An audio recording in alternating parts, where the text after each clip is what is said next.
गुरुदेव, हमें ये कैसे पता लगेगा कि हमारी भक्ति के अनुकूल देवता कौन से हैं? ये कैसे पता लगाएं कि हमारे आराध्य कौन है और हम हमारे प्रिय। इसकी बहुत सर्वोत्तम उपाय यही है, दुख में सुख में जिस ईश्वर के रूप की याद आवे, स्मरण आवे, वही आपका सन्निकट इष्ट है। अक्सर जब व्यक्ति दुखित होता है तब एक ही नाम आता है। अब वो नाम कौन पहले आता है, ये महत्वपूर्ण। कौन पहले आता है? आते तो बहुत नाम है। जब व्यक्ति हे बब्बाजू, हे हनुमान जी, हे शंकर जी, हे गणेश भगवान, लेकिन पहले बब्बाजू। क्योंकि हमारे आराध्य, हम जब भी जैसे कई बार ऐसी स्थितियां बन जाती हैं, हे हनुमान जी रक्षा करना, शंकर जी, भोलेनाथ, राम जी महाराज, लेकिन पहले हनुमान जी। इससे ये सिद्ध हो गया कि हमारे इष्ट आराध्य श्री हनुमान जी महाराज। ऐसे ही प्रत्येक व्यक्ति को यह जानने की आवश्यकता है कि आपका आराध्य कौन है। वो दुख और सुख दोनों में जब बहुत प्रसन्नता होता है, भगवान को धन्यवाद देते, ठाकुर जी धन्यवाद। ठाकुर जी का मतलब भगवान कृष्ण, आप ठाकुर जी के प्रिय हैं। दूसरी बात, हमारी भक्ति स्वीकार कैसे हो रही, इसका पता कैसे लगे। बहुत से लोगों को आप पूजा कर भी रहे, इसका पता कैसे लगे। पूजा करते करते जब अनुभव होने लगे, आभास होने लगे, मन गदगद होने लगे, हृदय आह्लादित होने लगे, उनकी बात सुनते ही मन झूम उठे, मन नाच उठे। कई बार ऐसा होता है कि उस व्यक्ति का नाम सुनते ही उनके साथ बहुत टाइम हम गुजारना चाहते। कुछ लोग ऐसी जिंदगी में होते हैं जिसके साथ हम बहुत टाइम गुजारना चाहते, और कुछ लोग ऐसे होते हैं जिनके साथ 2 मिनट नहीं बैठना चाहते। अब वो शायद उस आदमी से बहुत काम के और बहुत बड़ी उपलब्धि देकर जाएंगे और बहुत सपोर्ट करके जाएंगे, लेकिन मन में नहीं है तो उसके साथ 2 मिनट भी बड़ा बोझ लगता। और कोई आदमी आपको भी खोखला कर रहा हो, परेशान कर रहा हो, बर्बाद करने पर तुला हो, लेकिन अगर उससे मन भरा है तो ये लगता है यार रात कम है और बैठो। तो भक्ति में जिस परमात्मा के सन्निकट, आराध्य के निकट हम बैठते हैं, ये बार बार उनका स्मरण आवे, बार बार ध्यान आवे, और उनको सुनकर, उनकी बात किसी और के मुख से सुनकर जब आपका हृदय आह्लादित होने लगे, तब समझना ईश्वर की प्रति आपका भाव दृढ़ हो गया और पूजा स्वीकार है। एक और उपाय, कभी कभी पूजा में बैठे बैठे अचानक, कथा सुनते सुनते अचानक किसी बात को याद करते करते, प्रभु को धन्यवाद देते देते नेत्र भर आते हैं। और जिस दिन तुम्हारी पूजा में आंख भरे, जिस दिन तुम्हारी सेवा में आंख भरे, और जिस दिन तुम्हारी अर्चना में आंख भरे, तब समझना उसने भी तुमको याद किया है।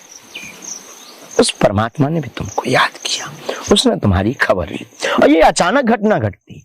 हाँ, अगर पेट के दर्द से तुम रोने लगो, पूजा मंदिर में बैठ जाओ, तो ये प्रभु का याद नहीं है, तो पेट का याद है। पड़ोसी पड़ोसन के दुख को देख करके तुम्हारी आंखों में आंसू, तो वो प्रभु का याद नहीं, प्रभु का याद सहज वश। और फिर अनुभव होने लगते हैं। फिर वो जो प्रसाद चढ़ाते हैं उसका स्वाद बदल जाता है।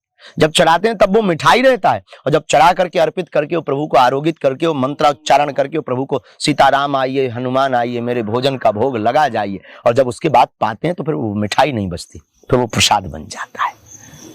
उसकी दिव्यता अलग हो जाती है, उस व्यक्ति की आभा अलग हो जाती है, उस व्यक्ति की वाणी अलग हो जाती है, उस व्यक्ति के नेत्र बोलने लगते हैं कि ये भक्ति के पथ पर चला गया है।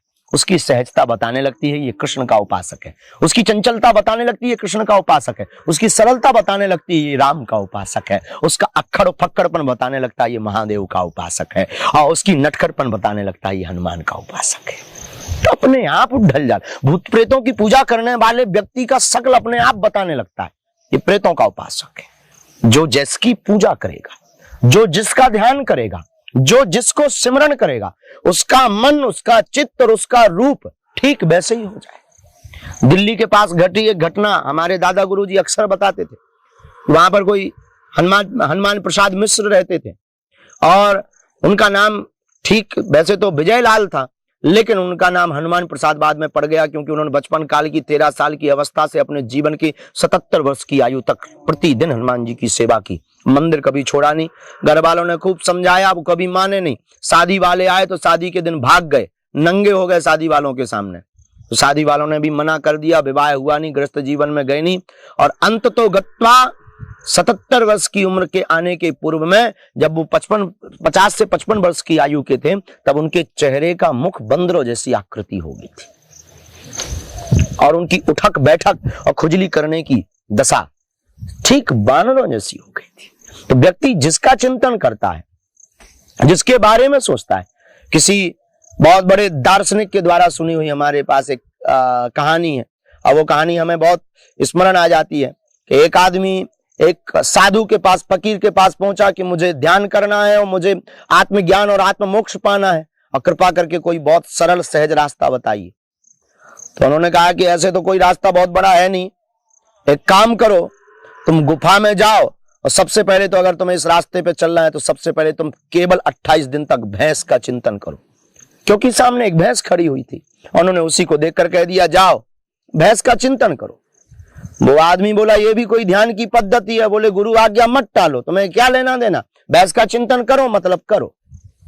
वो आदमी सामने वाली गुफा में घुस गया 28 दिन के लिए और चिंतन करने लगा, और चिंतन करते करते उसने भैंस का चिंतन किया कि मेरे पूंछ है, मेरे सींग है, मेरे आंख है, और तरह तरह का चिंतन करते करते मैं काली हूं, मैं कलूटी हूं, मैं ऐसी हूं। और धीरे धीरे जब दिन व्यतीत हुए तब महात्मा को याद आया तो पुकार लगाई कि भाई निकल अब बाहर, हो गया तेरा ध्यान, अब तुझे आत्मज्ञान देते हैं और दीक्षा देते हैं। अब वो बाहर निकला तो हद तब ये हो गई कि वह दरवाजे के पास आकर के खड़ा हो गया और बार बार सिर से निकलने का प्रयत्न करने लगा। महात्मा बोले क्या हुआ? उस व्यक्ति ने कहा कि पहले या तो ये दरवाजा तोड़ो या मेरे सींग कटवाओ, मेरे सींग बड़े बड़े हो गए हैं, मुझे निकलने में बहुत असुविधा हो रही। तो लोग देखकर हंसने लगे कि इसके सींग तो कहीं है ही नहीं, ये पागल हो गया है। तब महात्मा ने कहा कि ये बिल्कुल भी पागल नहीं हुआ है, दरअसल ये हकीकत में ध्यान में उतर गया है, और इंसान से इतना ध्यान में भैंस में उतर गया कि अपने शरीर में ही इसने भैंस की काया को उतार लिया और इसने अपने सिर में सींगों को उकेर लिया है। सींग है नहीं पर इसके मन मस्तिष्क में सींग हो चुके। इस कथा से ये सिद्ध होता है कि हम जिसका चिंतन करेंगे, जिसका मनन करेंगे, हमारा चित्त, हमारी बुद्धि और हमारे शरीर के विचार, हमारे मन के विचार करने की आभा ठीक वैसे ही हो जाएगी। इसलिए भक्ति करने वाले साधकों को सदैव कहते हैं चिंता नहीं चिंतन करना चाहिए, और चिंतन जब अपने आराध्य का करेंगे तो आप में और आपके आराध्य में लेस मातंत्र नहीं बचेगा, और फिर रामचरितमानस की वो चौपाई सिद्ध हो जाएगी। वही जानहि जिह देह जनाई, जानत तुम्हें हुई जाई।